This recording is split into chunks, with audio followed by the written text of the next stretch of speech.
Good morning, Coach Craig here. Today I want to talk about the skills enthusiasm, or often stated as the passion competence or competence passion chart.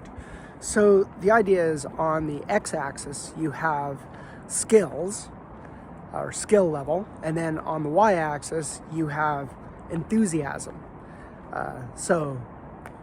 Depending on what language you use, that would be competence/skills on the x-axis, and then on the y-axis would be enthusiasm or passion.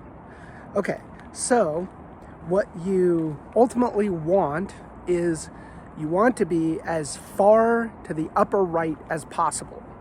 And so here's an interesting angle on this. And so I originally learned about that chart during management training at eBay many years ago when I was managing at eBay. And I found it useful, and so I kept it with me. And so it's been named a lot of different things, but the angle that I wanted to talk about with regard to this is the angle of this notion that you have passions that have always been with you, enthusiasm, passion, or whatever, and those things that kind of stick with you are going to be much easier for you to learn skills about and surrounding than things that you have high skill about but you have no passion about. So the bias that I'm recommending is that you bias toward the things that you're super enthusiastic about, things that you will be perpetually for the rest of your life curious and motivated to do, like things that just naturally feel like they energize you and they don't take energy from you. Okay, so if you start there and you're like, okay, I'm really interested in this thing and I have some skill in it, but I need to grow. You're going to be way, way, way more likely to put in the effort to build the skills if it supports something that you're passionate about. However, if you happen to be like really good at something, it's really unlikely that you're going to find that you can build more passion and enthusiasm about that skill simply by learning the skill more.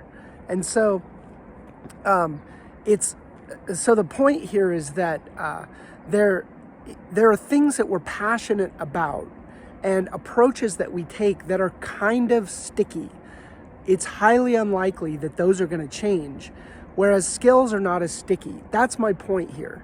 That is it possible that if you have like a really great skill at something, like it just comes naturally to you, but you're not really into it, is it possible that you could learn to enjoy being really, really good at that thing and then build passion around it? Maybe. However, I think that if it goes against the grain of things that are natural to you, things that, like, for example, if you're like really, really highly skilled at multitasking, but your brain is not a multitasking brain, you always go deep, it's highly unlikely that you're going to be able to back in the passion to be a multitasker, even though you might have some natural talent for multitasking. That's kind of my point here, that what you're looking for is ways to reduce the amount of effort and energy required in order to get you into that upper quadrant, up and to the right. So you're trying to maximize that. And what I would advocate for is first clarifying for yourself what it is that really, really motivates you and really, really is part of just a way that you are, like something like natural compulsions and natural approaches. And if you start there and then grow the skills around that, it's going to be way more sustainable for you than trying to start with the things you're really good at and then backing in a passion to that. I hope that was helpful.